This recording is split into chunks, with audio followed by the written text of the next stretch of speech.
sebenarnya gini, untuk masalah Vidi Aldiano dan juga Kenan Nasution ya selaku pencipta lagu, ini sebenarnya kan dasarnya ini adalah komunikasi antara kedua belah pihak. Karena begini, ini adalah dasarnya sebenarnya adalah komunikasi dan izin. Jadi awalnya itu kan Kenan Nasution menciptakan lagu Nuansa Bening tahun 1978. Lalu Vidi Aldiano melakukan remake atau pembuatan ulang mengenai lagu ini versi terbaru itu tahun 2008. Nah, waktu pas lagu ini terbit dan lagu ini muncul, kenapa tidak ada teguran dari pihak Kenan Nasution kepada Vidi Aldiano? Itu pertanyaan cuma satu. Nah, lalu tiba-tiba waktu pas Vidi Aldiano melakukan konser akbar di suatu tempat yang dihadiri sekian banyak orang, lalu tiba-tiba si pihak Kenan Nasution tiba-tiba menggugat dengan nominal 20 miliar, 25 miliar kalau nggak salah itu ya, miliaran rupiah. Nah, sebenarnya kalau kita lihat di sini adalah Vidi Aldiano itu adalah bekerja untuk menjadi seorang penyanyi di sini berdasarkan tugas dari penyelenggara. Nah, permasalahan di sini adalah apakah Vidi Aldiano mengetahui mengenai royalti tersebut? Padahal kalau dari segi logikanya adalah Vidi Aldiano itu kan jatuhnya dia bekerja, dia itu menerima bayaran dan bayaran itu harus sudah bersih. Dan untuk masalah royalti itu harusnya diurus oleh pihak penyelenggara kepada pemilik lagu atau pemegang hak cipta dari lagu tersebut. Jadi kalau menurut saya ini sangat-sangat tidak fair untuk melakukan gugatan, karena saya yakin Vidi Aldiano juga bukan orang awam mengenai hal seperti ini, dan Vidi Aldiano juga tentunya sudah cukup berpengalaman mengenai hal ini, dan dia pasti tidak akan gegabah dalam mengambil langkah, terutama untuk hal sensitif seperti ini. Bang, kalau misalnya recycle bang? Masa recycle, oke, berarti remake lagu ya, pembuatan versi baru terhadap lagu. Nah, sebenarnya itu diperbolehkan, hitungannya, sangat-sangat diperbolehkan, asal dengan satu hal, izin dari pihak pencipta lagu. Karena banyak artis yang melakukan recycle.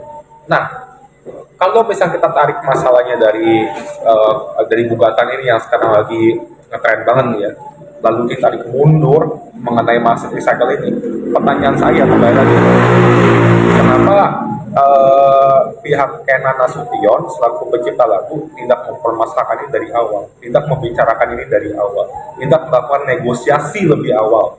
Kalau misalkan negosiasi pada pencipta lagu sudah terpenuhi, harusnya tidak akan ada masalah-masalah seperti ini.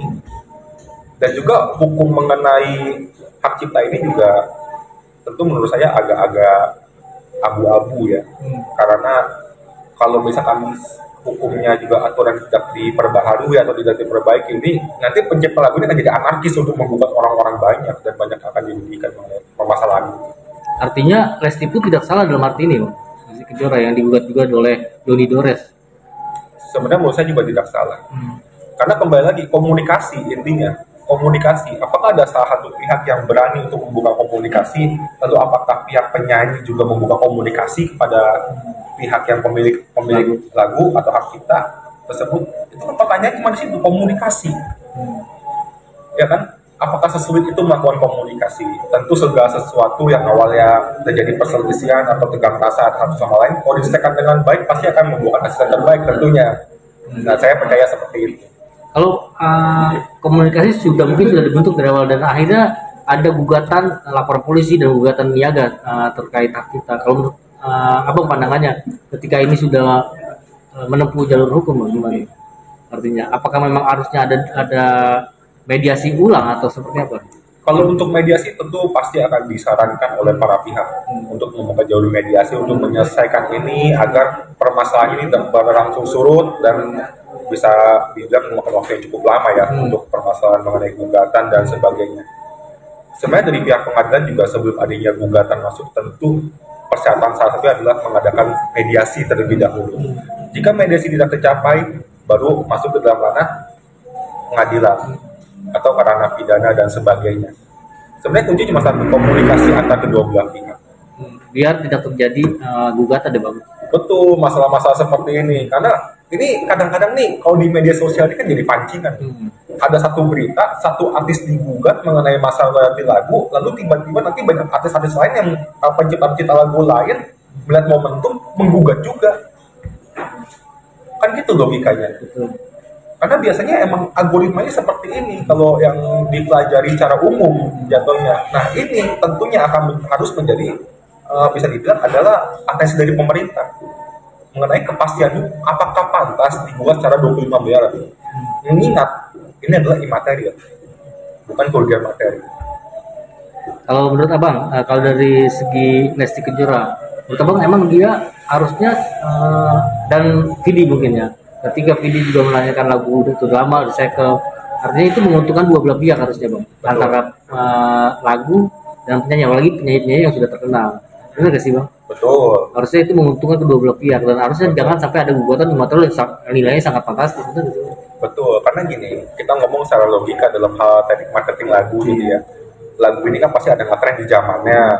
Sesuatu akan redup juga pasti seiring waktu. Justru kalau misalkan ada pencipta lagu yang lagunya di remake, dibawakan lagi, itu otomatis akan menaikkan lagu ini lagi. Orang akan mencari tahu siapa sih penciptanya, siapa sih yang bikin ini lagu awalnya. Harusnya ini menguntungkan kedua belah pihak gitu loh. Tapi kenapa ada salah satu pihak yang mencoba mencari cara untuk kesana kayak mencari keuntungan terhadap pihak yang berusaha untuk menaikkan nama ini. Nah ini yang menurut saya coba tolong komunikasikan lagi lebih awal, lebih baik dan lebih awal juga. Karena hal-hal seperti ini ya nanti akan menjadi perdebatan ke depannya dan menjadi permasalahan umum tentunya. Menurut abang harus diselesaikan dari sejak dini ya bang, ketika memang adanya gugatan itu ya bang. Betul, harus kan sejak dini. Karena saya tentu akan menyarankan lebih baik melakukan negosiasi dan mediasi. Tentu mengenai hal ini kan gugatan itu biasanya kan didasari oleh rasa emosi rata-rata. Emosi dari salah satu pihak atau kayak salah satu pihak tidak membuka ruang komunikasi dengan baik dan benar.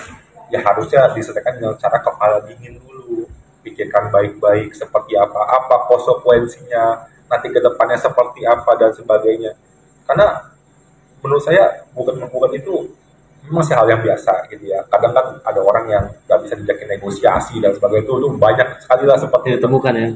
Ya itu banyak sekali ditemukan seperti itu. Cuman tetap saya akan sarankan mediasi dulu di awal. Daripada nanti kalau misalkan ada gugatan mediasi dan sebagainya, ujung-ujung kan nanti apa ya? Para pihak juga nanti yang akan bisa kerepotan gitu kan kita ngomongnya. Kalau menurut abang, Lesti itu suaranya gimana bang? Dan Vidi Aldiano dari era sekarang yang ibaratnya lagi booming kan dua penyanyi itu di era sekarang. Di era sekarang ini maksudnya gimana? Maksudnya ketika di era sekarang ini penyanyi kan yang terkenal Lesti dan sekarang Vidi juga namanya terangkat kembali. Betul. Artinya menurut abang Lesti itu seorang penyanyi yang benar-benar lagi naik daun lah istilahnya. Iya. Dia artinya apapun yang dinyanyikan lagu siapapun pasti terangkat juga. Benar nggak sih? Menurut apa suaranya bagus atau seperti apa menurut apa? Ya karena dia bikin talenta yang bagus, suaranya yang bagus. Sebenarnya kalau ya bisa dibilang simbiosis ya, mutualisme ya, menguntungkan satu sama lain. Karena satu sisi lagu itu punya masanya, pasti kan lagu itu kan update terus nih. Iya. Ya kan tiap tahun ada versi baru. Entah zamannya pertama zamannya pop nih, besoknya zamannya EDM, besoknya bagian ke koplo. Sekarang kan lagi hangatnya koplo nih sekarang nih ya. Dangdut terus. Nanti kan ujung-ujung kan ini kan lagu ini kan ketinggalan sama tren yang itu. Nah kalau ada artis yang membawakan lagu lama untuk menghidupkan kembali lagu lama dengan versi baru, itu menurut saya akan menguntungkan dari pihak ini dong, dari pihak si pencipta lagu. Karena apa? Pencipta lagu nantinya orang nggak bisa tahu ini lagunya awalnya apa sih segala macam. Nah nanti pencipta lagu bisa tampil lagi ke depannya. Artinya juga ada keuntungan di situ yang didapat ya bang. Ada keuntungan yang bisa didapat karena orang bakal ingat, oh ini lagu apa sih versi barunya? Oh ternyata versi asli kayak gimana sih? Cari tahu dong, akhirnya dong. Pas cari tahu, oh ternyata penciptanya ini, oh lagu original seperti ini ya. Akhirnya tiba-tiba namanya naik, lagunya naik, kan bisa kolaborasi. Contoh ada versi baru mengenai nuansa bening. Contoh pihak Pak Kenan Nasution bisa juga menyanyikan secara live versi baru tersebut dengan Vidi Aldiano dalam kolaborasi. Itu adalah langkah yang sangat-sangat baik dan menurut saya itu akan menguntungkan kedua belah pihak. Terus harapan apa bang ketika adanya kasus ini yang saya harap tentunya juga bisa dibilang kayak perbaikilah komunikasi antar kedua belah pihak, lakukan negosiasi, berikanlah penawaran sebaik mungkin kepada pihak antar kedua belah pihak pemilik lagu dan pihak penyanyi harus memberikan penawaran sebaik mungkin. Kayak contoh nih misalkan, lagu ini mau di remake, kan lagu ini udah lama nih, lalu saya pengen remake supaya ada versi baru terus bisa naik lagunya nih. Nanti pas kita naik lagunya, mau gak kita berdua nyanyiin, kita kolaborasi, saya bikin nyanyi, kita duet yuk berdua yuk hitungannya. Nanti kan bapak juga dapat nama juga, nanti bapak dapat keuntungan, pasti kita ada pembagiannya seperti apa, kan enak gak kayak gitu. Artinya harapan abang bolehlah merecycle lagu tapi harus ada komunikasi yang baik dan harganya juga harus yang sesuai dulu. Harganya ya, kalau misalkan bagaimanapun kan ini kan kita ngomong adalah bisnis ya. Iya. Lagu ini kan bisnis. Bisnis itu ada yang pasti nggak sih? Ya kan? Kalau ibaratnya yang di awal ngasih yang kecil yang nggak apa-apa, karena sesuatu yang besar berawal dari sesuatu yang kecil. Kalau ibaratnya ngasih yang kecil di awal, kalau lama booming dapatnya gede, untung siapa? Hitungannya. Daripada begini terus kan nggak ada ujungnya jadinya. Kalau saran saya seperti itu lebih baik. Siap, makasih banyak Bang.